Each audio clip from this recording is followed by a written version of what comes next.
ربنا ومولانا محمد عبده ورسوله أرسله بالحق بشيرا ونذيرا وداعيا إلى الله بإذنه وسراجا منيرا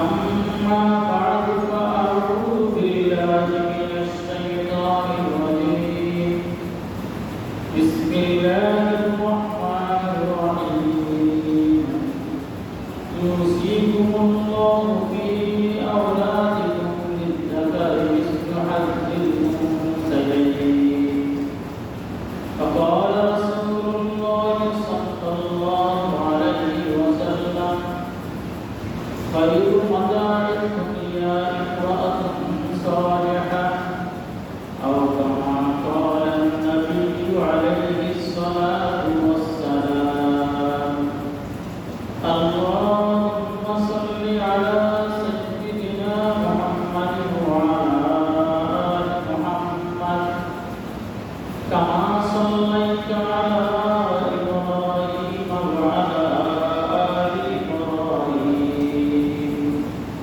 إنك حميد مجيد اللهم بارك على محمد وعلى آل محمد كما باركت على إبراهيم وعلى آل إبراهيم إنك حميد مجيد اللهم صل على سيدنا محمد كلما ذكره الذاكرون وكلما غفل عنه ذكره الغافلون أستغفر الله الذي لا إله إلا هو الحي القيوم وأتوب إليه لا حول ولا قوة إلا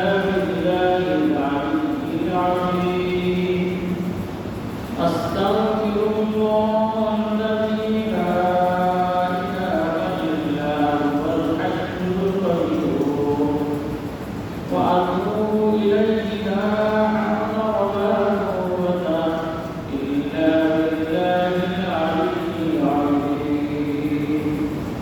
معزز محترم ملبن عزيز طلبة المدرسة আল্লাহ তাআলার অসংখ্য অগণিত শুকর আদায় করি যে আল্লাহ তাআলা সকলকে দারুল উলুম নিসবতে দারুল উলুম মাদ্রাসা মসজিদে ইমান নামাজ আদায়কে আশার মফসল তৌফিক দান করেছেন রব্বে কারীমের শুকর আদায় করি আলহামদুলিল্লাহ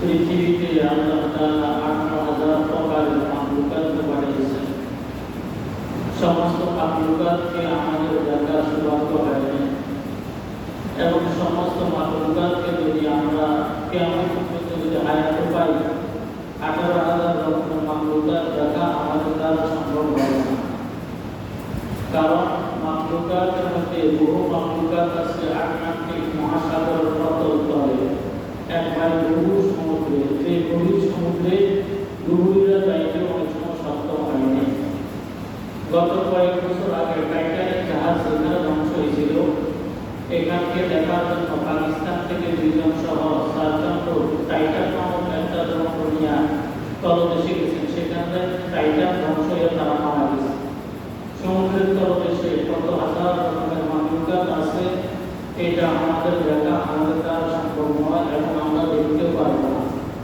এজন্যই যে ১৮,০০০ প্রকারের মাখলুকাত যা আছে সমুদ্রের তলদেশে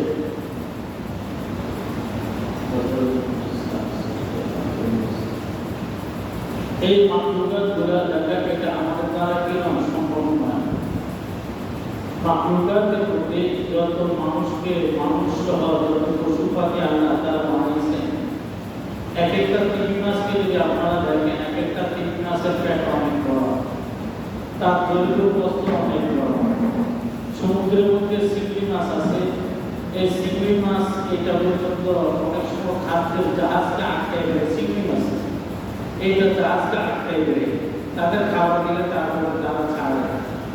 এরকম এক একটা মাতৃকা ডলফিন নামক মাছ আছে, এটা অনেক বড়। এরকম অনেক মাছ আছে যেগুলো আমরা এখনো দেখি নাই, যেগুলো অনেকে খাবার খাইতে পারে। এগুলো আল্লাহ তাআলা বানিয়েছেন। পৃথিবীর মধ্যে সবচেয়ে দুর্বল করে আল্লাহ তাআলা বানিয়েছেন মানুষকে।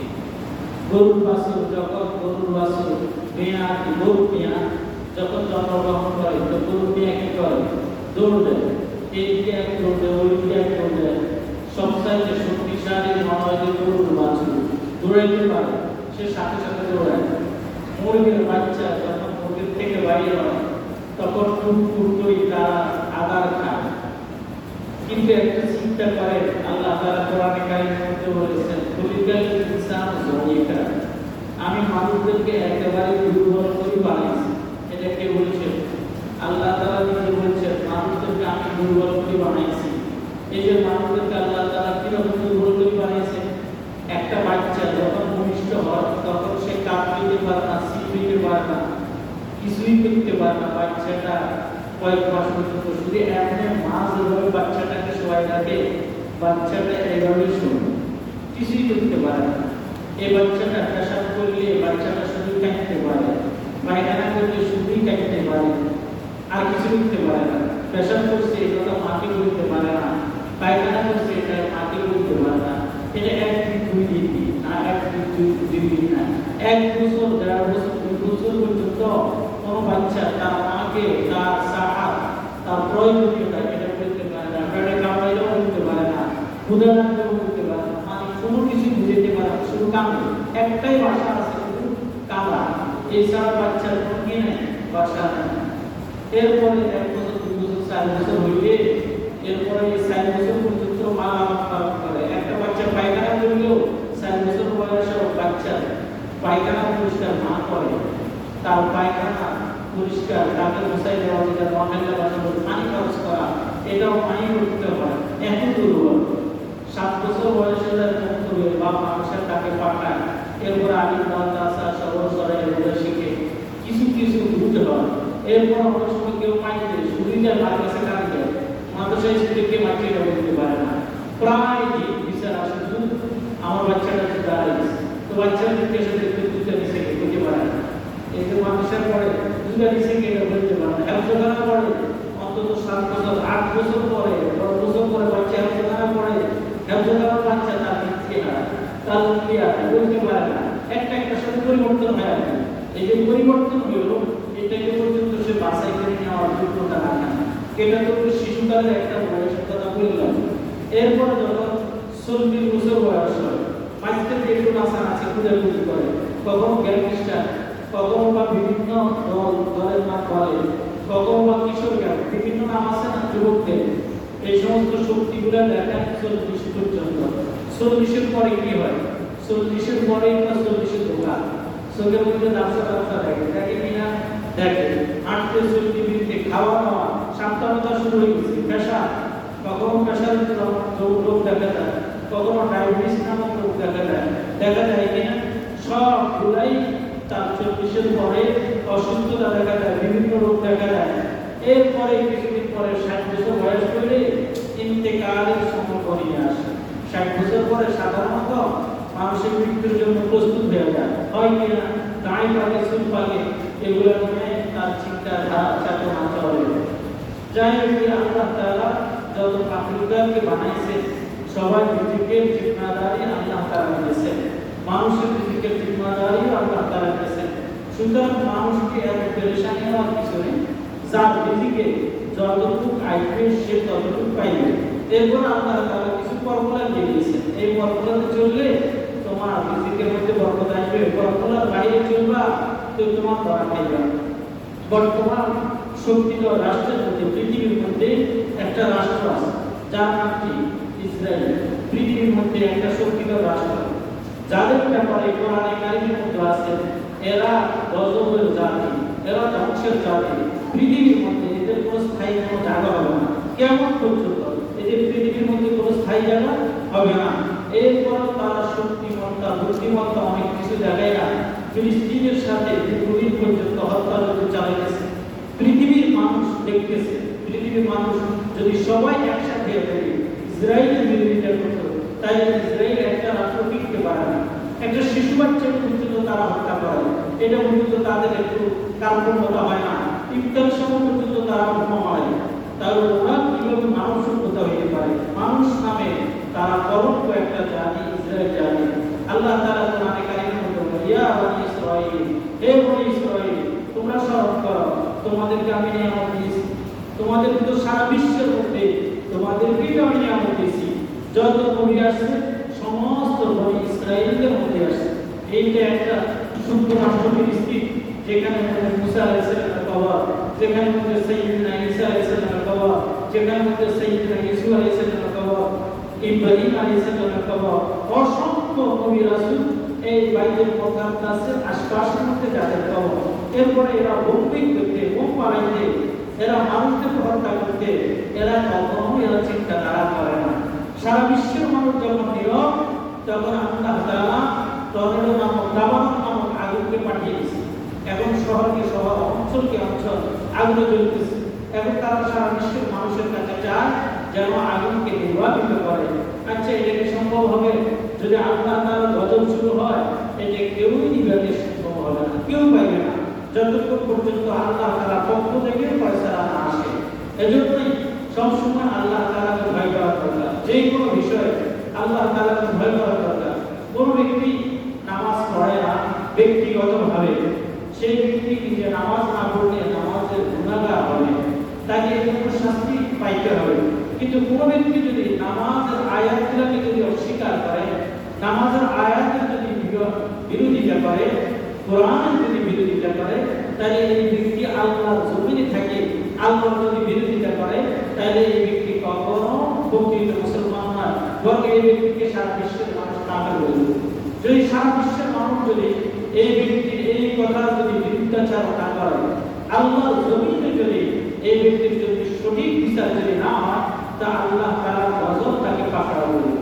মানুষের উপর আল্লাহ তাআলা ছেড়ে দিয়েছেন, দেশকে আল্লাহ তাআলা রাখছেন, সমাজ রাখছেন, সমাজকে রাখছেন, বিধান রাখছেন।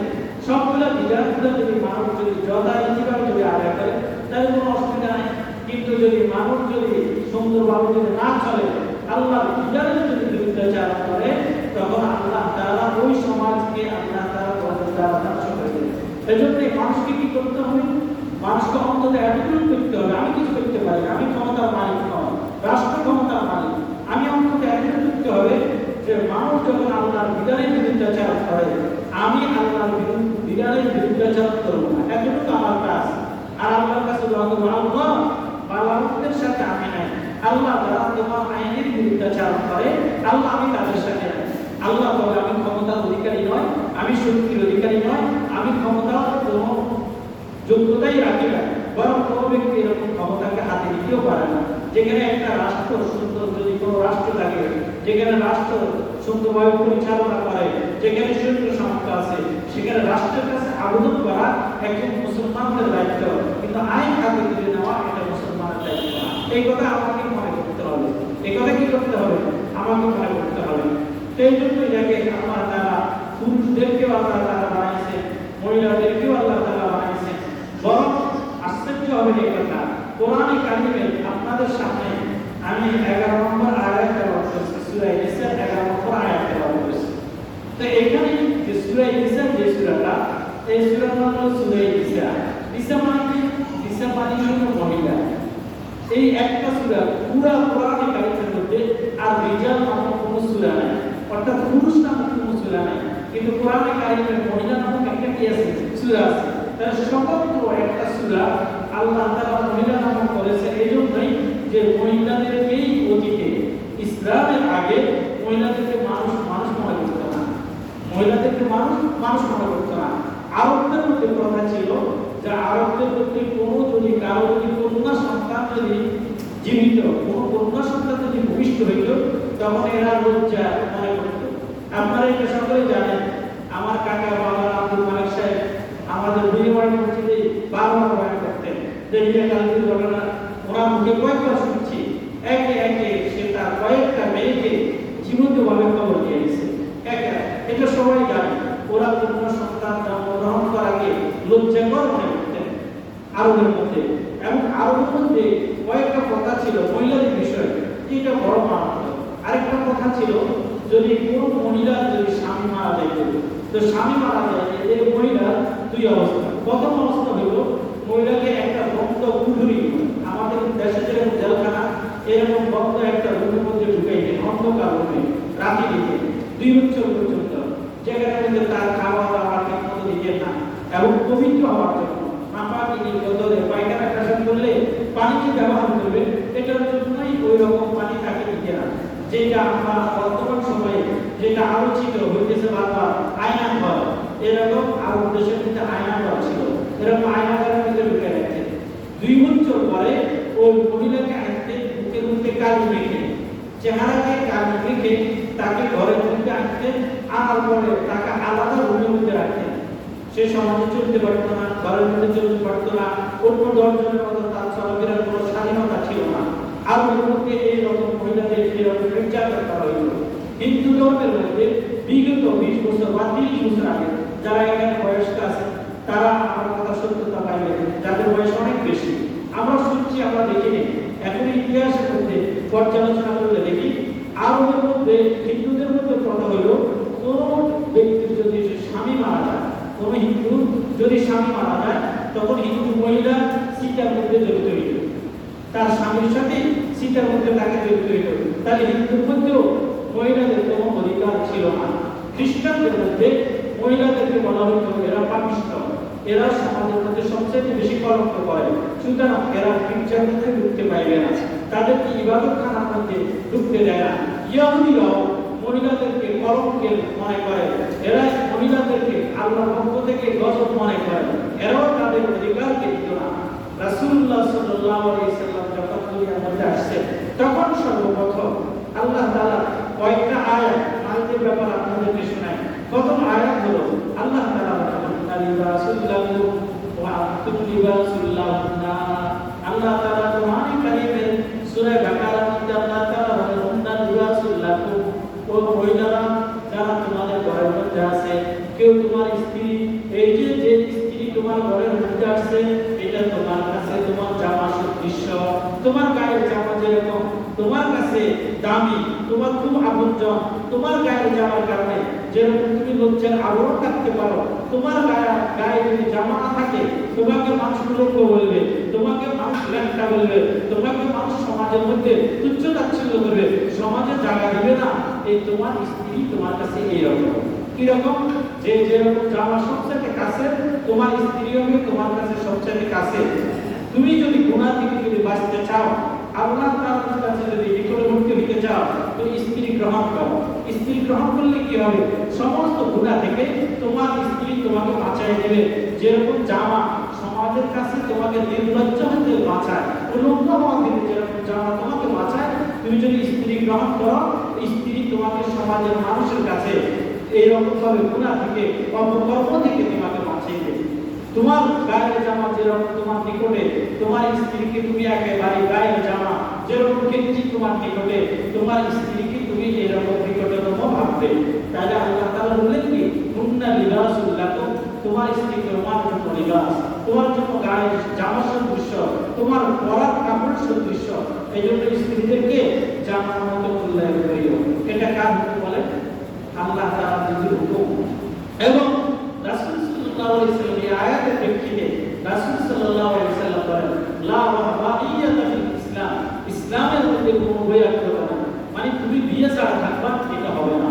তুমি যদি আল্লাহর নিকটতম যদি হইতে চাও, তাহলে অন্যের মেয়েকে স্ত্রী বানাইয়া তুমি ঘরের মধ্যে আনতে হবে। যতক্ষণ পর্যন্ত অন্যের মেয়েকে তুমি ঘরের মধ্যে স্ত্রী বানাইয়া না আনবা, ততক্ষণ পর্যন্ত তুমি প্রকৃতি মানলাম না। কে বলে? আল্লাহ তাআলা বলেন, অন্যের মেয়েকে যতক্ষণ পর্যন্ত স্ত্রী বানায় না আনবা, ততক্ষণ পর্যন্ত তুমি প্রকৃতি ইমানদার না। তাহলে প্রকৃতি ইমানদার হইতে হলে আমাকে আপনাকে আরেকজনের মেয়েকে সুন্দর করে ঘরের মধ্যে আনতে হবে। আচ্ছা, মেয়েদেরকে কেমনে আনে আমাদের ঘরে? প্রথম যদি আনতে হয়, তা আনতে হলে একটা মেয়েকে সুন্দরভাবে মেয়ের বাবার মাধ্যমে, মেয়ের গার্জিয়ানের মাধ্যমে প্রস্তাব দিতে হয়। প্রস্তাব না দিলে কে কি মেয়ে দিয়ে দেয়? দেয় না। আচ্ছা, যদি সমান অধিকারের কথা যদি বলে যে মেয়েদেরকে সমান অধিকারে দিতে হবে। তাইলে মেয়েরা, মেয়ের বাবারা ছেলেদের বাড়িতে যাইয়া ছেলেদেরকে, ছেলের বাবাকে বলবে আমার মাইয়াটা আপনার ছেলের কাছে বিয়ে দিতে চাই, কি বলে? যদি সমান অধিকার যদি বলি যে এখন যেরকম মেয়ের জন্য প্রস্তাব দেয় ছেলেরা, সমান অধিকার হইলে ছেলের জন্য মেয়েরা প্রস্তাব দিবে, মেয়ের বাবা প্রস্তাব দিবে। আচ্ছা, বিষয়টা কি সুন্দর বেশি? তাহলে সমান অধিকারের কথা বললে এখানে মেয়েদের ইজ্জত বাড়ছে না মেয়েদের ইজ্জত কমছে? ইজ্জত কমছে, মারাত্মক ভাবে কমছে। মেয়ের বাবা জায়গায় জায়গায় লাঞ্ছিত আর অপমানিত হইতে হইবে। ছেলের বাবার কাছে তাই প্রস্তাব দিবে আপনার ছেলেটাকে আমার মেয়ের জন্য পছন্দ করছে, লইয়া যান।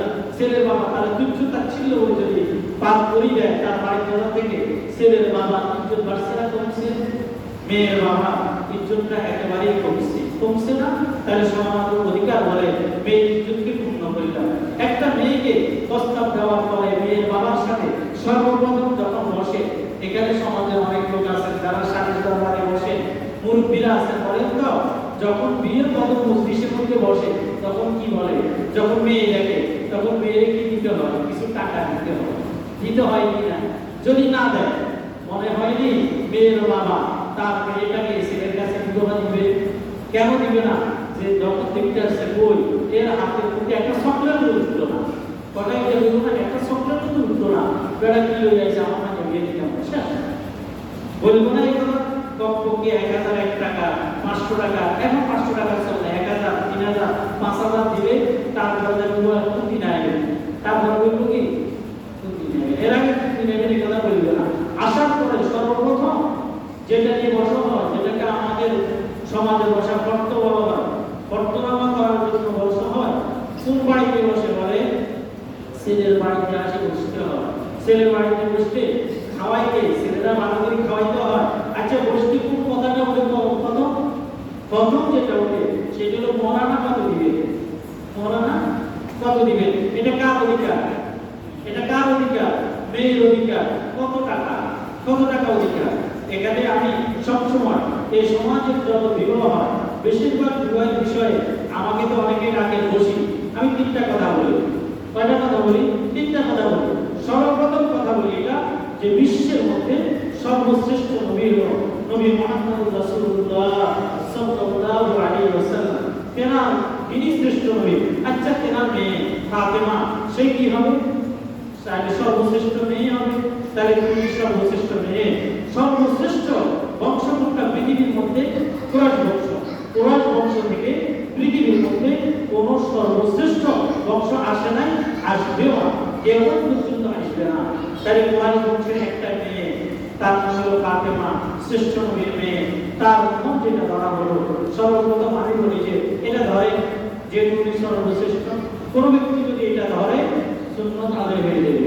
কোন ব্যক্তি যদি এমনি বলে না আমি এভাবে আমার মেয়েকে বিবাহ দিব না, মজলিসে আলোচনা হবে, মজলিসে আলোচনা সাপেক্ষে যেটা মোহর হবে আমি এটা দেব, মানে 10 লাখ টাকা, 12 লাখ টাকা, আলোচনা সাপেক্ষে যেটা হয় সেটাও সুন্নাত। এটা সুন্নতের বিরোধী না, এটা সুন্নতের বাইরে না। তাহলে মোহরানা কার অধিকার? মেয়ের অধিকার মোহরানা। আচ্ছা, এখন যদি সমান অধিকার যদি চাওয়া হয় তাহলে কি হবে? তাহলে বলা হবে এই কথা যে মেয়েকে যেরকম মোহরানা দেওয়া হয়, এখন মেয়ে পক্ষে এই কথা বলবে, ছেলে পক্ষে এই কথা বলবে, মেয়েরা আমাকে কত দিবে? মেয়েরা সমান অধিকারের কথা আসছে, মেয়েরা আমাকে যদি 5 লাখ টাকা দেয় তো আমি আপনার মেয়ে বিবাহ করবো, নতুবা বিবাহ করবো না। সমান অধিকার। এতে করি মেয়ের ইজ্জত বাড়ছে না মেয়ের ইজ্জত কমছে? বলেন, মেয়ের ইজ্জত বাড়ছে না কমছে? মেয়ের ইজ্জত কমছে। তাই এখানেও আমরা যদি বৈষম্যের শিকার হই, আসলে যদি সমান অধিকারের কথা বলি, মেয়েরা পদে পদে পদে পদে বৈষম্যের শিকার হবে। সূরা নিসার একটা আয়াত আপনাদের সামনে তেলাওয়াত করছি। এই আয়াতের পরিপ্রেক্ষিতে আমি 2-4টা কথা বলার চেষ্টা করব। আল্লাহ তাআলা কোরআনে কারীমের মধ্যে বলেন, ইউসিকুম ফি আওলাদিকুম লিযাকারি মিসলু হাযিল উনসাইয়্যিন। আল্লাহ বলেন আমি তোমাদেরকে একটা ওসিয়ত করতেছি, সমস্ত বাবাদেরকে একটা ওসিয়ত করি, আপনারা ছেলেদেরকে সম্পদের 2 ভাগ দিবেন, মেয়েদেরকে 1 ভাগ দিবেন। মেয়েদেরকে কয় ভাগ দিবেন? 1 ভাগ দিবেন। ছেলেদেরকে দিবেন 2 ভাগ। আচ্ছা, মেয়েদেরকে যে প্রথম কথা, মেয়েদেরকে যে সম্পদ 1 ভাগ দেওয়ার কথা বলা হয়েছে, আমাদের সমাজে যারা মেয়ে সন্তানের বাবা হইলাম, ছেলে সন্তানের বাবা আল্লাহ যাদেরকে বানাইছেন তারা বলে আল্লাহ আমাদেরকে বয়স্ক বানাইছেন, আপনারা কি মেয়েদেরকে এক অংশ জায়গায় পর্যন্ত দিচ্ছেন? অনেকে আমরা দিই নাই, বরং মেয়েদেরকে বলে দিই যে তোর বাইরে সম্পদ অল্প, কেমন তোর বাইরে ছাড়ি না, এটা বলি না, বলে এই কথা বলি। মেয়েদেরকে আমরা সম্পদ দিই না, বাইরেও বোনদেরকে এই কথা আমরা বলি, বই দেখ অল্প জায়গা বাবা দিয়ে গেছে, এখানে আমরা ঘর করার মতো জায়গা জায়গা না, টাকা যদি থাকতো তুই বইতে টাকা দিয়ে দিতাম, এখন টাকা দেওয়ার মতো আমাদের কাছে শক্তি সামর্থ্য নাই, আমরা এখানে দিয়ে দেয়। বেশিরভাগ কি এরকম নয়? বলে বেশিরভাগ এরকম হইতেছে। তা আল্লাহ তাআলা মহিলাদেরকে এক অংশের কথা বলছেন, পুরুষদেরকে দুই অংশের কথা বললেন, এটা তো বৈষম্যের কথা। এটা কিসের কথা? বৈষম্যের কথা। প্রথম কথা হলো আল্লাহ তাআলা দিলা, আমি শুরুতেই আলোচনা করছি রিজিক দিয়া, আল্লাহ তাআলা 18,000 প্রকারের মাখলুকাতকে আল্লাহ তাআলা খাওয়া, এক প্রকারের মাখলুকাত শুধু আমরা, এক প্রকার শুধুই 1% মানুষ, এরা শুধু কামাই করে খায়। আর 18,000 প্রকারের মাখলুকাত, এরা কি কেউ কি চাকরিজীবী আছে? গরু কোন ফ্যাক্টরিতে চাকরি করে, ডলফিন মাছ কোন ফ্যাক্টরিতে চাকরি করে, তিমি মাছ কোন ফ্যাক্টরিতে চাকরি করে, হাতি কোন ভার্সিটির মধ্যে পড়ালেখা করে, বাঘ কোন ভার্সিটির মধ্যে পড়ালেখা করে, সিপি মাছ যেটা বড় বড় জাহাজকে আটকাই দেয়, এরা কোন ভার্সিটি থেকে সার্টিফিকেট নিয়ে খাওয়া খান? তো এরা তো কোন ভার্সিটি থেকে এরা সার্টিফিকেট নেয়, এরা উপার্জনের জন্য কোনো শিক্ষা করে না, কিন্তু এরা টর্কেটর খান। আমরা তো এই আধা কেজি খাইতে পারি, বড় ফ্যাটওয়ালা হলে 1 কেজি খাইতে নাকি, একটা তিমি মাছ কি পরিমাণ খাবার খায়, একটা ভাত কি পরিমাণ খাবার খায়, একটা হাতি কি পরিমাণ খাবার খায়? বলে আল্লাহ তাআলা সবাইকে খাওয়ায়, কিন্তু আমরা রিজিক নিয়ে এত পেরেশান। এই রিজিকের মধ্যে পেরেশানির কিছু নাই। আল্লাহ তাআলা সবচাইতে মহিলার অধিকারকে দিয়েছেন সবচাইতে বেশি। কত মায়া বললাম, আল্লাহ তাআলা বলছেন স্ত্রীদেরকে তোমাদের লেবাস বানাও, স্ত্রীদেরকে তোমাদের লেবাস বানাও। পুরুষদেরকে আল্লাহ তাআলা দুইটা অংশ দিয়েছেন, মহিলাদেরকে এক অংশ দিয়েছেন। পুরুষদেরকে কেন দুইটা অংশ দিয়েছেন? প্রথম কথা হলো, একটা পুরুষ যখন সাবালক হয়, কি হয় বলে? সাবালক হয়, প্রাপ্তবয়স্ক হয়, 15 বছর বয়স হয়, তখন তার জিম্মাদার বাপের থাকে না। পুরুষের জিম্মাদার কামাই রোজগার করে সে খাইবে, বাপের 1 টাকাও বাপের জিম্মাদারি না, ছেলেকে দেওয়া আছে। জিম্মাদারি আছে, শরীরের জিম্মাদারি তাকে দেয় না। এজন্য 16 বছর থেকে 15 বছর থেকে যে দিক থেকে সে প্রাপ্তবয়স্ক, নিজের টাকা নিজে উপার্জন করে নিজে খাইবে, এটা একটা জিম্মাদারি। দ্বিতীয় নম্বর তার জিম্মাদারি, যখন বিবাহ করে স্ত্রীর ভরণ-পোষণের জিম্মাদারকে পুরুষ, স্ত্রীকে সে চালাইতে হবে, তার স্ত্রী সম্পূর্ণ খরচে চালাইতে হবে। না স্ত্রী পুরুষেরটা চালাইতে হবে, স্ত্রী পুরুষেরটা চালাইতে হবে, কোন ইসলামী বিধান আছে? না, কোন বিধান থেকে ইসলামে রাখে না, দুইটা তাকে দায়িত্ব দিয়েছে। 3 নম্বর দায়িত্ব, 1 বছরের মাথায় 10 মাস 10 দিনের মাথায় যদি একটা সন্তান আসে, এই সন্তানের খরচ কে দিবে? এই সন্তানের ভরণ পোষণের খরচ সম্পূর্ণ বাবা নামক ব্যক্তিটাই দিবে। তাহলে একজন পুরুষ কমপক্ষে কয়জন হক অধিকার? 3 জনের, নিজের সন্তান, নিজের স্ত্রী, তারপরে নিজের খরচ, এই 3টা তাকে চালাইতে হবে। তো 2 অংশ আল্লাহ তাআলা দিলেন তাকে এই খরচটা চালানোর জন্য। এই খরচ চালাইতে দেয়া এই 2 অংশ দ্বারা কি সম্ভব হয়? কিন্তু মেয়েকে তো কারো দায়িত্ব দেয়, মেয়ের সন্তানের খরচ চালানো তার দায়িত্ব না, তার দায়িত্ব তার নিজের খরচ চালানো তার দায়িত্ব না, তার বাবা মায়ের খরচ চালানো তার দায়িত্ব না। কিন্তু বহু কোরআন ও হাদিসের দ্বারা প্রমাণিত, বাবা মা খরচ সেটাকে চালায়, সন্তানের চালায়। যখন বার্ধক্য জনিত অবস্থার মধ্যে পড়ে, তখন বাবা মার খরচকে চালাইবে, এই সন্তানের চালাইবে। তার 7টা দায়িত্ব পাইয়া যদি 2 অংশ যদি তাকে দেয়, তাহলে কোরআনে কি এর থেকে বেশি দিছে বলে? এটা বেশি দেয়। এরপরেও যদি বলে বৈষম্য শিকার, এ কথাটা মোটেও কি নয়, ঠিক নয়। বরং ইসলাম সুষ্ঠু সুন্দর সমাধান দিয়েছে। একজন নারীকে তাহলে কেন এক অংশ দিল? ওই যে নারী যেন বাপের বাড়ির অধিকার থেকে বঞ্চিত না হয়, এজন্য ইসলাম যেন এরকম যেন না করে যে একজন মেয়েকে বাপের বাড়িতে যদি জায়গায় না দেয়, যেন সে যেন অন্তত জায়গা পায়, সে যেন আসতে পারে, বসতে পারে, মেহমানদারি গ্রহণ করতে পারে, তার ইজ্জতটা যেন তার বাইরের কাছে থাকে। এজন্যই এক অংশের মালিক বানাইছে, কিন্তু কিনে কোনো খরচ নাই। তাই ইসলাম কখনো কি করে না, ঠকায় নাই, বরং ইসলাম নারীদেরকে ইজ্জত দিয়েছেন। তাই নারীদেরকে কয়টা দিয়ে ইজ্জত দিয়েছেন? প্রথমত মহরমার টাকা দিয়া তাদেরকে ইজ্জত দিয়েছেন। দুই নম্বরে বাবার বাড়ি সম্পত্তির দ্বারা তাকে ইজ্জত দিয়েছেন। আচ্ছা, স্বামীর বাড়ি সম্পদের কি স্ত্রী মালিক হয় না? স্বামীর থেকেও তো স্ত্রী মালিক হয়, তাহলে সেখানে ইজ্জত দিয়েছেন। এরপরে কোরআনে কারিমে আরো বলে আশিরুহুন্না বিল মারুফ, তোমাদেরকে একটা কথা বলি, তোমরা তোমাদের মেয়েদের সহিত তোমাদের স্ত্রীদের সহিত তোমরা একখানা ভালো ব্যবহার করিও। বলে কিনা কোরআনে কারিমে বলছেন স্ত্রীদের সাথে যেন ভালো ব্যবহার করে। আচ্ছা বলেন তো, স্ত্রীদের সাথে ভালো ব্যবহারের কথা এটা কেন বলছেন? এজন্যই বলছেন স্ত্রীরা হওয়ার দরকার ছিল মৃদুভাষী, মানে মিষ্টিভাষী হওয়ার দরকার ছিল। কিন্তু অধিকাংশ ঘরের মধ্যে যে তারা হয়, তারা কেন হয়? তারা হয় শুধু এই কারণে, কর্কশ ভাষীর কারণে। মহিলারা অপর পুরুষের সাথে যতই না মৃদু ভাষায় কথা বলতে পারে, কিন্তু নিজের স্বামীর সাথে বেশিরভাগই পোশা দিয়া কথা বলে কিনা? তা আল্লাহ তাআলা বলে ওরা পোশা দিয়া কথা বললেও তোমরা চাই পোশা দিও না, ওয়াশিরুহুন্না বিল মারুফ, তোমরা তাদের সাথে একটু ভালো ব্যবহার করিও। তাহলে আল্লাহ তাআলা যে ভালো ব্যবহারের কথা বলছেন, এটা কেন বলছেন? ওই যে মহিলারা পোশা দিয়া কথা বলে, মহিলারা কি বলে? পোশা দিয়া কথা বলে, কি দিয়ে লাগালাগি করে, একেবারে বেশি এক দুটো জায়গা নিয়ে লাগালাগি করে, সামান্য কথা নিয়ে লাগালাগি করে, সকাল থেকে সন্ধ্যা পর্যন্তই চলে ঝগড়া। চলে কিনা? একটা কাপড় আছে, কথার কথা দামি কাপড় আছে, ওই ঘরের বাড়ির কাপড়ের মতো সুন্দর হয় না। কথা বুঝেন নাই? মানে আপনি যে আপনার স্ত্রীর জন্য কাপড় আনছেন, এটা আপনার পছন্দ মতো আনছেন, দামও বেশি দিয়েছেন, তবে ওই ঘরের বাড়ির মতো এটা সুন্দর হয় না। এজন্যই ঘরের মধ্যে গৃহযুদ্ধ লাগিয়েছে। তা আল্লাহ তাআলা বলেন এরকম এদেরকে তো আমি বানাইছি। কোরআনে কারিমের মধ্যে বলেন যে আশিরুহুন্না বিল মারুফ, এদেরকে তো আমি বানাইছি, এদের আমি হলো পোশা দিয়ে কথা বলা। চাই তোমরা এদের সাথে একটু ভালো ব্যবহার করিও। হাদিসের মধ্যে আছে খুলিকা মিন সিলাইল আম, এদেরকে আগুনের বাম পাজরের বাঁকা হাড্ডি দিয়ে বানাইছে। কি দিয়ে বানাইছে বলেন? এদেরকে আদম আলাইহিস সালামের বাম পাজরের বাঁকা হাড্ডি দিয়ে বানাইছে। এরপরে হাদিসের মধ্যে বলেন আসলে ফাস্তাউসু, তোমাদেরকে একটা কথা বলি, ফাস্তাউসু, একটু বাইক দিয়ে দিও। কি বলছে বলেন? আমি সমাজে কই আমি বাবাই দিয়ে দিও, বাইক দিয়ে দিও, এর মধ্যে আর মুসি চলিও। তাই এটা কার হুকুম? রাসূল বলেন এরা বাঁকা, এদের কথাই থাকবে বাঁকা, এদের চলন বাঁকা, তুই কি করিবা? ফাস্তাউসু, একটু হিদের মধ্যে হাত ধরে চলিও, বাইক দিয়ে চলিও। যদি বাইজাস তাওয়াইটা, এই হাদিসের মধ্যে বলেন বাইজাস তাওয়াইটা ফাঁক কাসারটা, যদি মহিলাদেরকে যদি সোজা করতে যাও ফাঁক কাসারটা ভাঙি দেবে, কি ফাঁক কাসারটা, এই যত তালাক হয় এই কারণে হয়। পুরুষে একবারে টাইটে দাঁড়ায়, পুরুষ সোজা করে একবারে ফিরি একবারে হামের মতো সোজা বানা হয়।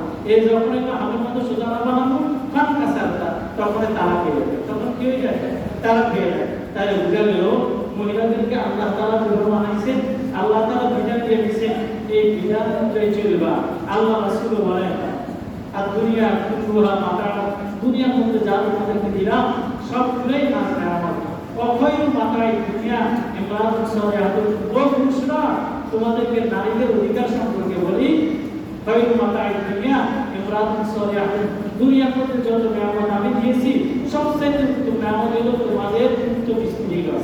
উত্তম স্ত্রীগণ, যত পেরেশানি আসবা ঘরের মধ্যে যাইলে যদি একটু সুন্দর কথা শোনা যায় তো বলে সারাদিনের পেরেশানি শেষ। আর ঘরে গেলে যদি তরকারি নিয়ে ঢুকার সাথে সাথে কি তরকারি আছে, মশা তরকারি না, এই তো সমস্যা, এই তরকারি নিয়ে কাইফা দিয়ে তরকারি নিয়ে সমস্যা। তো বলেন যে আশিরুহুন্না বিল মারুফ, তাদের সাথে একটু ভালো ব্যবহার করা। কি ভালো ব্যবহার করা? তারা আজকে যারা বৈষম্য নিয়ে চিৎকার করতেছে সমাজের মধ্যে যে মহিলাদেরকে সমান অধিকার দিতে হবে, তাদের সমান অধিকার দিলে তাদের অস্তিত্ব থাকবে না, এক অংশই তো দেয় না, আবার দুই অংশ দিল, আবার দুই অংশ দিল, এটা কখনোই দিবে না। তাহলে যারা এই কথা বলে তারা পশ্চিমাদের স্লোগান নিয়ে আগে গেছে। পশ্চিমাদের দেশের মধ্যে ইউরোপ, আমেরিকা সহ সিঙ্গাপুর, জাপান, এই সমস্ত দেশ আছে, ওই সমস্ত দেশে আসলে পারিবারিক নাকি খুব সুন্দর না, ওদের পারিবারিক জীবন সুন্দর না। সুন্দর হইল মুসলমানদের পারিবারিক জীবন। এই পারিবারিক জীবনকে কেমনে পরিশীল করতে পারে, এই জন্যই কিছু নারীবাদীরা একটা কথা বলছেন যে নারীদেরকে যেন পুরুষদের মতো সমান অধিকার দেওয়া হয়, পুরুষদের মতো সমান অধিকার দিলে নারীরা বাঁচতে পারে বলে বলে, সমান অধিকার দিলে সব জায়গায় যদি তাদেরকে সব কাজে দেওয়া হয় তাহলে তারা কখনোই টিকতে পারবে না। এজন্যই আল্লাহ তাআলা বলেন তাদের হবে এক অংশ পুরুষ সূর্যের হবে কত অংশ? 2 অংশ। তাদেরকে খরচের দায়িত্ব দিলাম, মহিলাদেরকে খরচের দায়িত্ব দিই নাই, এজন্য তাকে 2 অংশের অধিকারী বানিয়েছে বলে। এরপরে আল্লাহ তাআলা বলে তিলকা হুদুদাল্লাহ, এটা হলো আল্লাহ তাআলা সীমারেখা। এই যে 2 অংশ দিবার কথা কে বলছে? আল্লাহ তাআলা বলছেন। মহিলাদেরকে 1 অংশ দিবার কথা কে বলছেন? আল্লাহ তাআলা বলছেন। বলে তিলকা হুদুদুল্লাহ, এই যে এইটা আল্লাহ তাআলা সীমারেখা। যদি আল্লাহ তাআলা যদি সীমারেখা যদি না মানো, ওয়ায়াতাআদ্দা হুদুদাহু ইউদখিলহু নারা খালিদান ফিহা। আল্লাহ তাআলা সূরা নিসা 14 নম্বর আয়াতে বলেন ওয়ায়াতাআদ্দা হুদুদাহু, যদি কোনো ব্যক্তি যদি আল্লাহ তাআলার এই হককে যদি না মানে, এই কানুনকে যদি না মানে, আমি যে 2 অংশের কথা বলছি, পুরুষদেরকে দিবে, মহিলাদেরকে 1 অংশ দিবে, এইটা যদি কেউ যদি না মানে, ইউদখিলহু নারা খালিদান ফিহা, ওদেরকে জাহান্নামে দিবে, চিরস্থায়ী জাহান্নামে। কেউ যদি নামাজ যদি আদায় না করে, চিরস্থায়ী জাহান্নামী নয়। যত ওয়াক্ত নামাজ আদায় করে নাই, অত ওয়াক্তের জন্য জাহান্নামের সাজা প্রাপ্ত হবে। কোন ব্যক্তি যদি ঘুষ খায়, সে যে পরিমাণ ঘুষ খাইছে ওই পরিমাণের জন্য তাকে জাহান্নামে যাইতে হবে। কোন ব্যক্তি যদি সুদ খায়, যে পরিমাণ সুদ খাইছে এই পরিমাণ গুনাহের জন্য তাকে জাহান্নামে যাইতে হবে।